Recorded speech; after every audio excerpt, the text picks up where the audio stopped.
Hi and welcome everyone. Lisa here for Whimsy Stamps. Thanks for taking the time to join me. So today I have a fun card that I'm sharing with you featuring the Bizzy Bees stamp set and coordinating dies.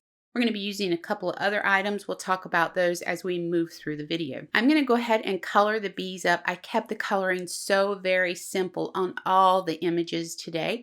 I stamped them onto 80-pound smooth cardstock with Memento Tuxedo black ink, and I'm coloring with my Copic markers.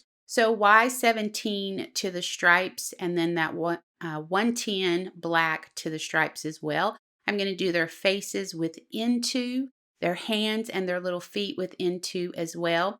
And then BG10 to their wings, and then to the antennae, we're going to do those in that 110 as well. Now, once I had these colored, I decided to go ahead and run them through the die cut machine with the coordinating dies.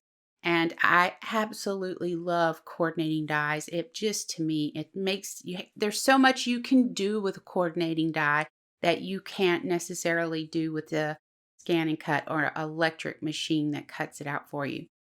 Now, I am going to be stamping the FaDoodle Flowers onto the 80-pound smooth cardstock, and I am going to run those through my scan and cut. Here, I'm just coming in with BG49, BG13, BG10, and BG11 on these flowers, and then also Y17 in the center of them.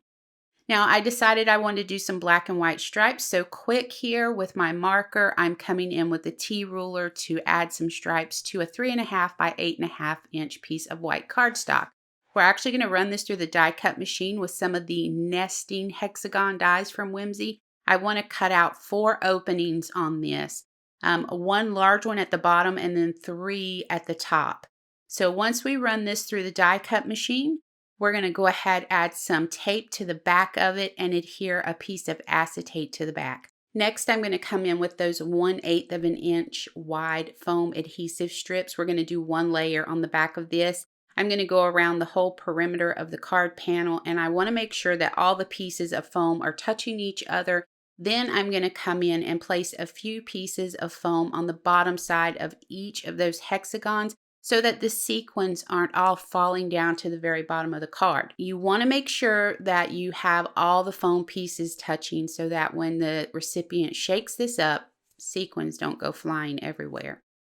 Once I have the foam in place, we'll go ahead and we're going to set that to the side and do a little bit of stenciling with the Honeycomb Drips stencil. I love this stencil. Here you get a quick look of what we're going for. That's what our shaker is going to look like. We're going to come in and add some glitter to this. Now, it's not fine glitter. It's chunky glitter. And I've had it for ages, and I'm like, you know what? I'm using this in here because it's the perfect color.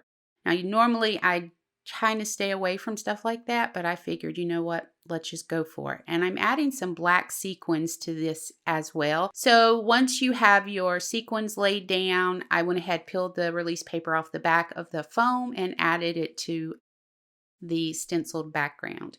And I've got everything closed up. Next up, it's just a matter of deciding where you want all of your little pieces to be. And here you can see it's coming together. I'm playing around with where I want my flowers to go, where I want each bee to be. Now, each bee is going to have something to say on the front of this card. It is quite the card, let me tell you.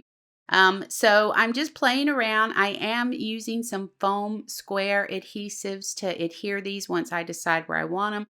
Once I have everything in place, I go ahead, add liquid adhesive to the back of the shaker panel and add that to a 3.5 by 8.5 inch slimline card base. Now, I want to give you a tip here. Here you can see I've already stamped a lot of the sentiments out. And I'm stamping the final one, and I thought, you know what, let me show you how I do this, because I stamp so many of my own sentiments for my cards that I don't want you to sit here thinking I sit there and line each piece of this up. No, I do not play that game at all. What I do, and I found it to be much quicker, is I always stamp along the bottom piece of my cardstock. That keeps me straight. And then I stamp each letter individually. And I have found that it is much faster for me to grab one of those tiny little stamps, stamp it, clean it off, put it back, grab another one, than it is for me to sit there and actually line every one of those stamps up, trying to make sure it's straight. So that's how I stamp all of my sentiments when I do my own. Okay, so that's pretty much going to bring us to the end. Let me know what you think about the Busy Bee happy birthday card in the comments below. If you're curious, the inside of it reads, "Age is just a number. Oops, numbers." So I know she's going to love it. She has the same sense of humor I do. So again, we appreciate you so much for joining us here on the channel. Until next time, take care.